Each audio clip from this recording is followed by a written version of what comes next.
Alors, aujourd'hui, on clôt cette série de 10 séances de séminaires sur l'histoire des business schools en poussant le curseur encore un peu depuis la dernière séance sur où est-ce que tout ça nous amène. Alors, c'est pas de la science-fiction, l'idée, c'était de regarder depuis la naissance jusqu'à aujourd'hui l'émergence des caractéristiques principales des écoles de commerce, les accréditations, la recherche, les classements, l'international.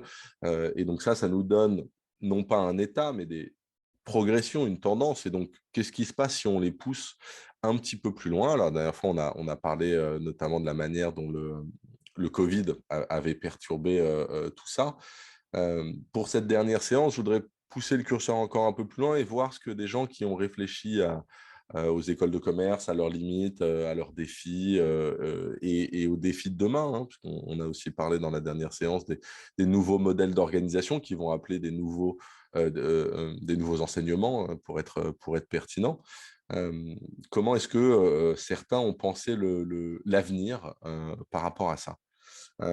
Alors, je dois d'abord regarder un certain nombre de réactions d'étudiants et vis-à-vis des business schools et des grandes écoles en général qu'on a eues ces dernières semaines, ces derniers mois, où on a vu émerger un certain nombre de critiques de la part d'étudiants qui étaient diplômés. Alors, bon, là, c'est la couverture de Libé de la semaine dernière, mais on l'a vu dans plein de médias. Alors, dans ce numéro de Libération, il y a une citation qui m'a intrigué. Je lis un extrait du premier article de ce numéro. Le 11 juin, lors de la cérémonie de diplôme de la prestigieuse école de commerce HEC, Anne-Fleur Goll, 25 ans, a lancé un appel à la transition écologique. Et là, je la cite, elle. Si nous avons appris à oser, alors nous oserons repenser notre modèle de croissance, transformer radicalement nos organisations, tout de suite et avec ambition, en se basant sur des preuves scientifiques, avec transparence, sans mentir et sans enjolivement, a-t-elle déclaré lors d'un discours préparé avec l'accord de l'administration. Ce qui m'a intéressé, c'est qu'ici, l'administration avait donné son aval et on a vu dans un certain nombre d'écoles, alors les écoles de commerce ont été moins vocales chez nos étudiants à ce moment-là, mais on l'a vu quand même en France et à l'étranger, des étudiants assez critiques et ils rejoignent des critiques qu'on entend depuis longtemps sur les écoles, sur leur enseignement, sur la manière dont on forme nos diplômés. Alexis de Tricorneau, il y a 2-3 ans, peut-être 4-5 ans, avait écrit un papier dans Le Monde qui s'intitulait de manière assez provocatrice, École de commerce, la défaite de la pensée. Alors, il avait été gentil et il avait mis un point d'interrogation à la fin du titre. Euh, mais c'était notamment sur la déception de certains étudiants qui sortaient du modèle traditionnel de l'histoire des écoles de commerce dont on a parlé dans les premières séances, c'est-à-dire prépa puis école de commerce. Et voilà ce qu'il dit. Il a récolté quelques témoignages que je trouvais intéressants et qui nous posent des questions pour les écoles. Alors, je cite l'article d'Alexis de Tricorneau. Les professeurs de prépa voient ainsi revenir leurs anciens élèves avec des sentiments ambivalents. Et là, il cite un témoignage. Les étudiants tiennent souvent deux discours. Celui positif du jeune qui veut montrer à ses camarades qu'il a réussi, et celui plus critique de l'étudiant à son ancien enseignant, disant qu'il regrette ses années de prépa, qui l'ont incité à se dépasser. Témoigne Béatrice Coiron, qui est professeure en Île-de-France. Ces anciens étudiants évoquent, dit-elle, un programme qui manque parfois de cohérence et avec ce qu'ils ont vu précédemment, et loin de l'exigence intellectuelle qu'ils ont dû produire pour intégrer leur école. Alors ça, c'est vraiment quelque chose qui est assez récurrent, et on le voit même dans des pays qui n'ont pas de système de prépa de la même manière, c'est-à-dire ici, dans l'université d'Oxford, le programme de la Business School pour le premier cycle s'appelait Economics and Management, INM, EEM, et le surnom des autres pour le programme, c'est Easy and Manageable, facile et gérable et faisable. Donc, on n'est pas le seul pays à avoir cette critique de l'enseignement des écoles de commerce qui serait trop léger ou qui gonflerait artificiellement son contenu pour avoir l'air plus important qu'il n'est. Et ça a amené certains très critiques à même proposer d'envoyer les bulldozers et de venir détruire les écoles de commerce. Alors, c'est une provocation, mais ils rejoignent une critique radicale en disant qu'en fait, le travail des écoles de commerce a été trop focalisé à former des gens à accepter les pratiques déjà en place dans les entreprises et pas à réfléchir à ces pratiques et à être capable de créer des nouvelles pratiques, mais en fait de former des fantassins. Et c'est dans cet article du Guardian où il y a une proposition d'envoyer les bulldozers et non pas finalement sur le bâtiment, mais sur le contenu des programmes et des approches en disant, en fait, les bulldozers, ce n'est pas l'école qu'il faut raser, c'est les approches. On voit que c'est des manières de critiquer qui sont assez radicales et on le retrouve aussi dans des critiques en interne. Il y a un texte qui a été coordonné par Campbell Jones et Damian O'Doherty qui s'appelle Manifesto for the Business School of Tomorrow, dans lequel ils sont aussi très critiques sur leur propre travail, parce que c'est pour certains contributeurs de l'ouvrage, des profs d'école de commerce qui disent on s'est laissé happer par cette idée qu'il fallait des enseignements pratiques et qui soient pertinents pour les entreprises, mais en oubliant la diversité des entreprises, la nécessité de renouveler les pratiques, la nécessité d'innover, qui ne peut pas se faire dans juste l'application des recettes actuelles. Alors eux, dans une perspective plus anglo-saxonne, en posant plus la question du coût de ces universités, parce que même si on entend souvent parler du prix de l'année d'école de commerce en France, on n'est pas à 50 ou 80 000 dollars, comme ça peut être le cas pour certains programmes aux États-Unis, par exemple. Et eux, ils voient une manière de reproduire sociologiquement le système, c'est-à-dire que seuls les gens qui ont les moyens de faire des écoles de commerce accèdent à ces diplômes qui sont exigés pour rentrer dans les grandes entreprises dans lesquelles on va confirmer à peu près les mêmes choses. Et aux États-Unis comme en Angleterre, mais on le voit très doucement arriver en France aussi, ça amène un gros problème de la dette étudiante. C'est-à-dire, si on a un enseignement qui n'est pas si pertinent que ça, pourquoi est-ce que des gens s'endettent sur l'ensemble de leur vie pour venir passer 1, 2, 3 ans dans une école de commerce à l'étranger? Alors, encore une fois, en France, même si les prix ont augmenté, on n'en est pas encore à ces niveaux-là, mais quand vous êtes aux États-Unis et que vous êtes endetté de 250 000 dollars en sortant de l'université avec votre diplôme d'école de commerce, vous questionnez réellement la valeur et l'intérêt de ces enseignements. Alors, ce dont je voudrais parler aujourd'hui, c'est une sélection un peu partielle et partiale, mais c'est deux critiques et deux modèles qui sont proposés.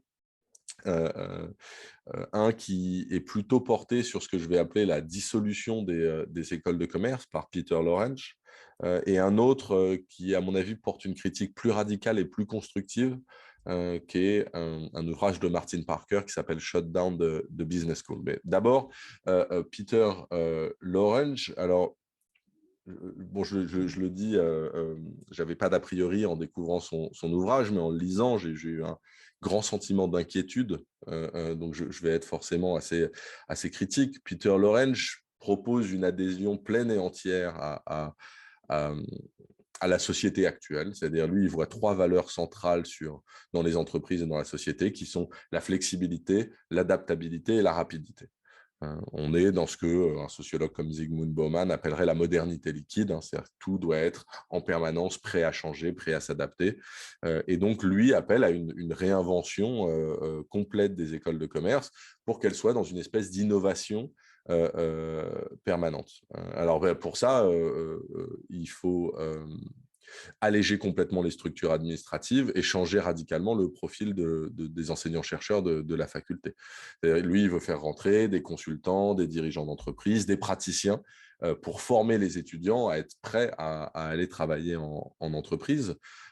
Et pour lui, tout le système administratif d'une école, en fait, tout ça, c'est lourd et ça empêche la flexibilité, l'adaptabilité, la rapidité. Donc, lui veut une école qui serait en réseau avec une gestion administrative extrêmement allégée, quelques dirigeants et des programmes qui soient complètement modularisés. C'est-à-dire que vous n'avez plus de progression des programmes sur 1, 2, 3, 4, 5 ans, qui est la manière dont on organise les programmes dans le système européen, dans le système français, et ici à l'EM Normandie. C'est-à-dire qu'on construit des programmes avec une progression et des enseignements. On lui appelle à une modularisation, c'est-à-dire qu'on pourra aller chercher les programmes dont on a besoin en fonction de son profil. Lui, il voit plutôt des étudiants qui seraient à temps partiel ou à temps complet déjà travaillant en entreprise et qui viendraient chercher des compétences très particulières. Donc, ils iraient accrocher les programmes et les parcours seraient faits de manière quasiment sur mesure ou quasi individualisé en fonction des profils et des attentes. Donc, le travail de l'école de commerce dans ce cadre-là et de l'administration, en gros, c'est de répondre aux demandes, aux attentes et aux contraintes des étudiants. Ce n'est pas d'organiser un enseignement qui aurait une cohérence globale, c'est de proposer un catalogue et d'être à l'écoute et à la disposition de chaque étudiant dans son profil individuel pour lui proposer les modules d'enseignement qui seraient pertinents. Alors là-dedans, vous imaginez bien que les enseignants-chercheurs à plein temps, autonomes par département, pour lui, ce n'est pas assez réactif et il veut amener des nouvelles compétences. Donc, en fait, il propose une ubérisation, grosso modo, de l'école de commerce, c'est-à-dire que des profs à temps partiel ou des vacataires, et les quelques doyens et la direction générale iraient attraper en fonction des demandes et des besoins dans leur réseau des intervenants, des enseignants-chercheurs.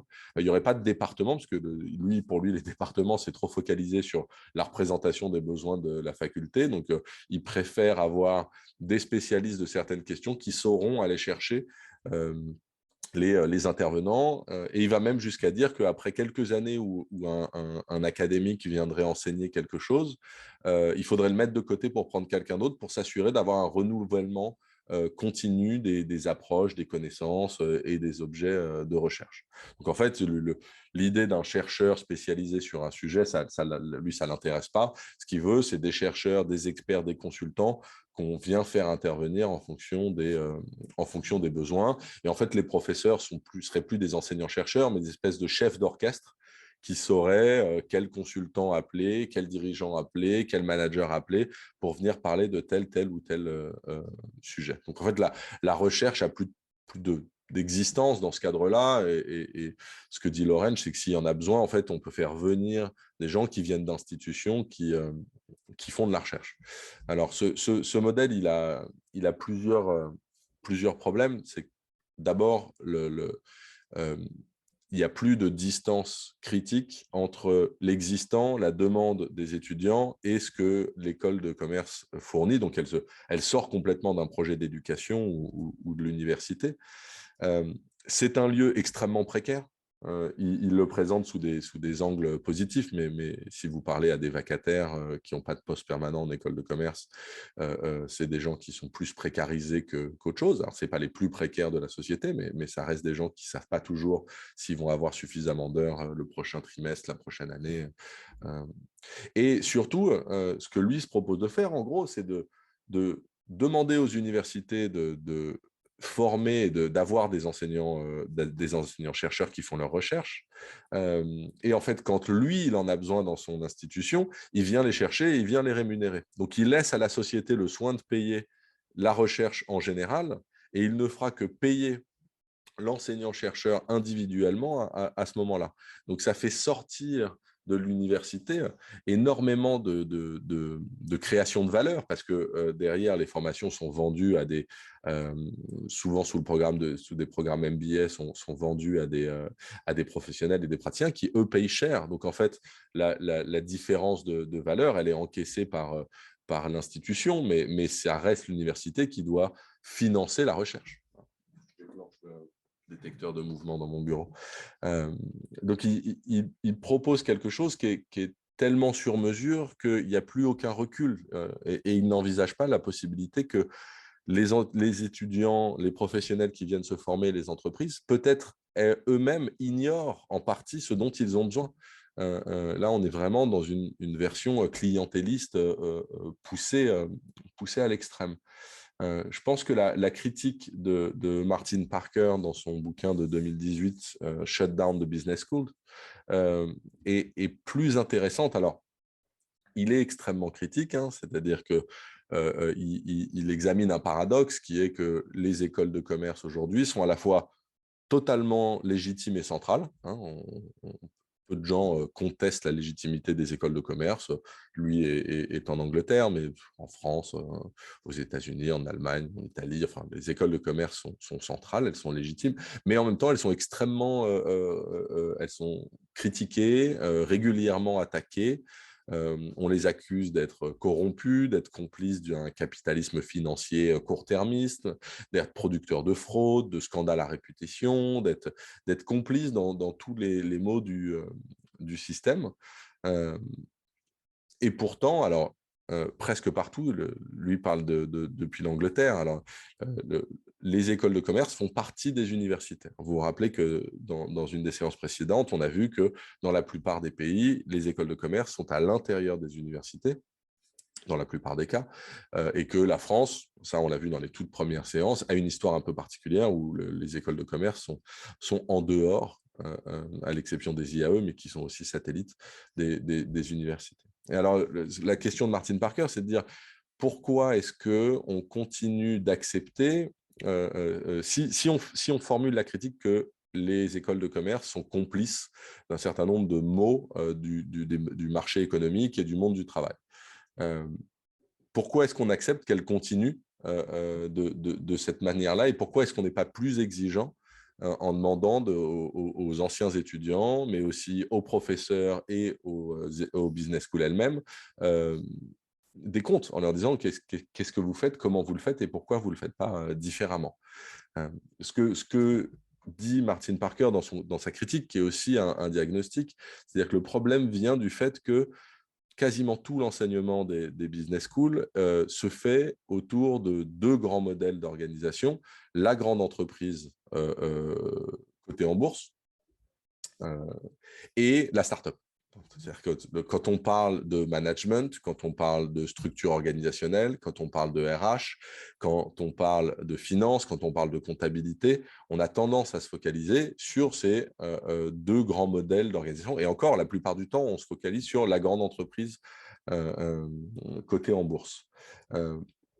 Si on ouvrait les modèles d'organisation à tout ce qui s'organise, tous les modèles d'organisation, les grandes ONG, les entreprises publiques, les associations, les syndicats, mais aussi dans une certaine mesure les réseaux professionnels, les villes, les administrations, l'hôpital, l'université. Si on intégrait tout ça, en fait, on enseignerait de manière pour lui beaucoup plus riche, c'est-à-dire qu'on repenserait la question de nos enseignements au regard de la diversité des modèles d'organisation et donc forcément on repenserait la manière dont on enseigne la finance, l'économie par exemple.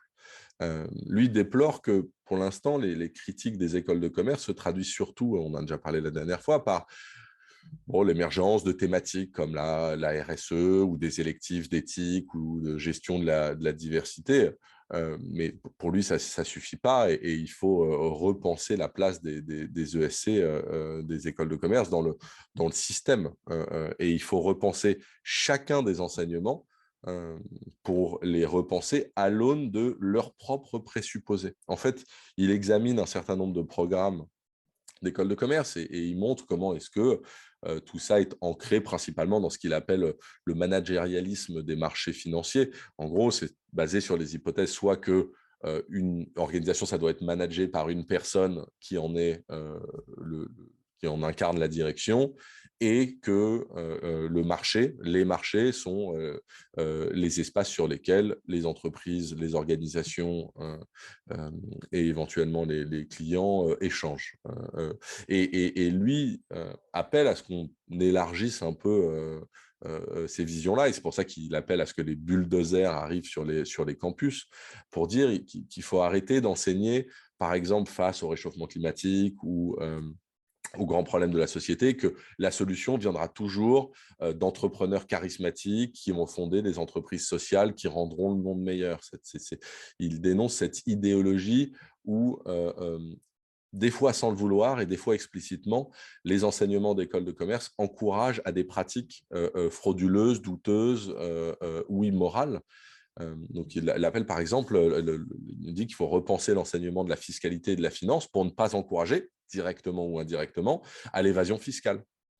Il faut repenser l'enseignement de la logistique et du marketing pour ne pas contribuer, directement ou indirectement, à l'illusion d'une planète qui aurait des ressources renouvelables à l'infini. En fait, il faut réexaminer les impensés idéologiques qui sous-tendent les disciplines, les enseignements et les recherches en école de commerce et les questionner pour pouvoir non pas les retirer, mais les élargir. Hein. Les bulldozers ne sont pas là pour uniquement détruire, mais pour permettre de reconstruire. Et d'après Martin Parker, si on fait ça, on arrêtera d'enseigner des recettes de cuisine pour devenir manager, comptable, DRH, DAF, mais on arrivera à ce que lui appelle un enseignement non pas du management, mais de l'organisation. Donc, on ne serait plus des écoles de management, des schools for management ou des business schools, mais ce qu'il lui appelle school for organization. Et là, on se rendra compte que s'organiser n'est pas l'apanage et le précaré des écoles de commerce, qu'en fait, c'est un processus qu'on voit dans de multiples disciplines. Et donc, on pourrait commencer à devenir une plateforme pour faire venir la sociologie, l'anthropologie, les sciences politiques, l'histoire. Tout ça, c'est des disciplines qui ont étudié des gens qui s'organisent, des gens qui se structurent, des actions collectives. Et on intégrerait d'autres formes d'organisation que la grande entreprise cotée ou la start-up. Alors lui dit, il a une liste assez longue, j'en signe quelques-uns pour, parce qu'en plus, il aime bien provoquer un peu, il dit les cirques, les familles, les files d'attente, les villes-États, les utopies, les villages, les sectes, les matriarchies, les foules, les gangs, les villes, les clubs. Tout ça, c'est des objets qui sont peu étudiés. Et en même temps que je préparais ça la semaine dernière, j'ai vu passer un listing des publications des étudiants, des enseignants-chercheurs de l'EM Normandie, et j'ai vu de mémoire que c'est Benjamin Legros, par exemple, qui avait étudié et modélisé les files d'attente. Donc, on peut avoir des objets un peu différents. La question, c'est est-ce qu'on les enseigne à nos étudiants? C'est est-ce qu'on regarde toute l'action organisée et pas juste le management de la grande entreprise? Et d'étudier, d'apprendre et d'enseigner ces formes d'organisation plus riches, mais des fois ignorées ou mises de côté, ça nous déporterait certes, on ne retirerait pas la grande entreprise et la start-up, mais ça nous ferait envisager d'autres modèles qui pourraient informer les modèles actuels et peut-être les enrichir.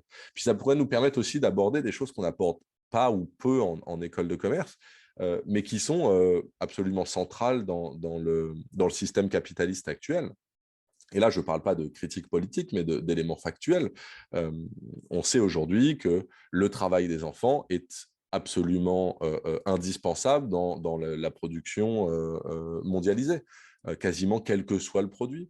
La question de l'esclavage moderne, la question de la corruption, la question de l'économie informelle, tout ça, ce sont des choses qui factuellement font partie de notre système économique, de notre système de production, de notre système de distribution.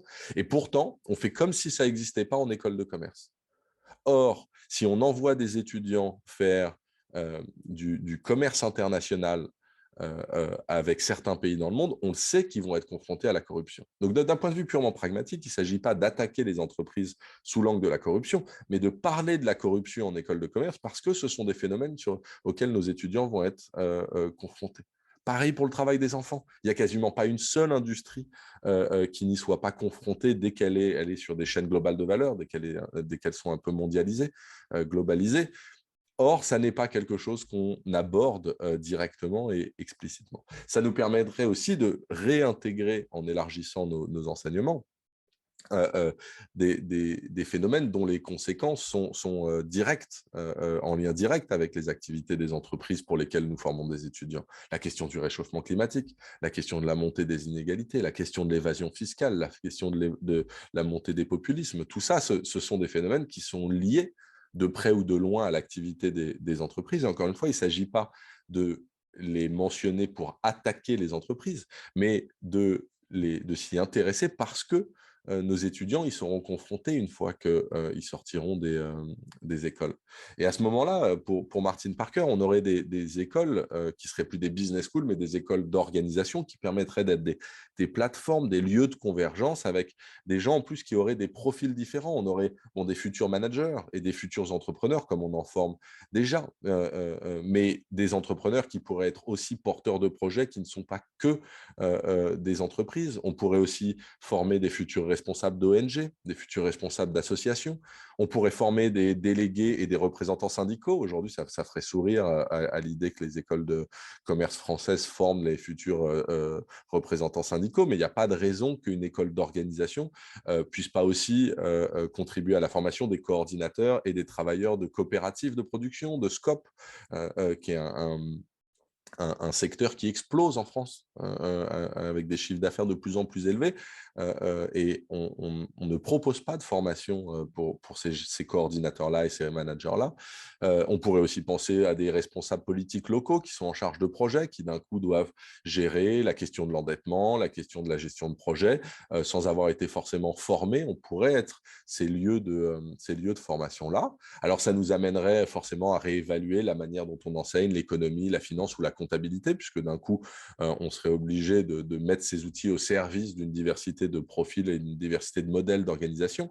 Mais ça pourrait permettre aussi de les repenser et de faire des choses extrêmement intéressantes. Forcément, ça nous obligerait aussi à utiliser des expressions un peu plus prudemment, comme le marché, l'efficience, la productivité, le profit, et à les aborder de manière un peu différente. Et là, je cite la dernière phrase de l'introduction de Martin Parker. L'école d'organisation pourra alors trouver sa place légitime au sein de l'université plutôt que d'être une vache à lait, plutôt que d'être un simple centre de profit. Donc, vous voyez, sur ces deux modèles entre Peter Lorange, qui propose une dissolution et quelque part une ubérisation de l'école de commerce, et Martin Parker qui propose une critique radicale, mais qui, à mon avis, est constructive. Ça ne veut pas dire qu'il a raison, mais qui, en tout cas, amène à proposer des choses. Et ce que je trouve le plus intéressant, et ça reconnecte avec le manifesto for the Business School of Tomorrow que j'ai mentionné avant, qui est extrêmement critique, mais qui voit dans une des pistes le déplacement de être pratique, applicable tout de suite, qui déporte les institutions comme les écoles de commerce vers la formation technique, c'est-à-dire voilà des outils, voilà comment les appliquer, et dès que vous sortez de l'institution, vous êtes capable de les appliquer, ça c'est de la formation. Il faut revenir vers la question de l'éducation, c'est-à-dire il ne s'agit pas seulement de former des gens à bien appliquer les outils, mais de permettre à des gens de réfléchir à ces outils, de réfléchir à leur position par rapport à ces outils, par rapport aux institutions, par rapport aux organisations, par rapport aux entreprises, de manière critique ou de manière moins critique, de manière engagée ou de manière distanciée, mais de les amener à être capables de critiquer pour pouvoir concevoir, imaginer et développer éventuellement des nouveaux modèles de manière responsable, de manière réfléchie, et pas juste dans l'application purement technique dans ces modèles-là. Donc voilà ce que je voulais couvrir sur cette idée de passer du management à l'organisation sur l'école du futur. Il y a de grandes chances pour que les modèles s'hybrident, c'est-à-dire qu'on ait des institutions qui reviennent à une mission plus d'éducation, et qui vont enseigner le management et la gestion sur une approche plus large, enrichie par ce dont on avait parlé le mois dernier dans la séance 9, notamment sur la question des humanités, de la culture générale, de l'éthique, de la responsabilité. Et on va avoir d'autres approches, un peu comme celle proposée par Peter Lorange, que je ne vais pas hésiter à appeler ici prédatrices, c'est-à-dire qu'ils vont trouver comment trouver une clientèle auprès d'entreprises et de managers qui sont en demande d'outils rapides et qui vont aller chercher dans ce qui a été développé dans un univers plutôt public et juste aller acheter ce qui les intéresse pour les vendre plus cher à certaines entreprises. Ce système prédateur ne fonctionne que si on a un endroit où continue à être produit la connaissance, le recul critique et l'éducation qui sont nécessaires pour alimenter l'autre. Donc, on risque d'avoir une hybridation avec des phénomènes que je qualifierais, et je l'assume, de prédateurs. Mais ce qui m'intéresse, c'est de savoir ce que vous en pensez.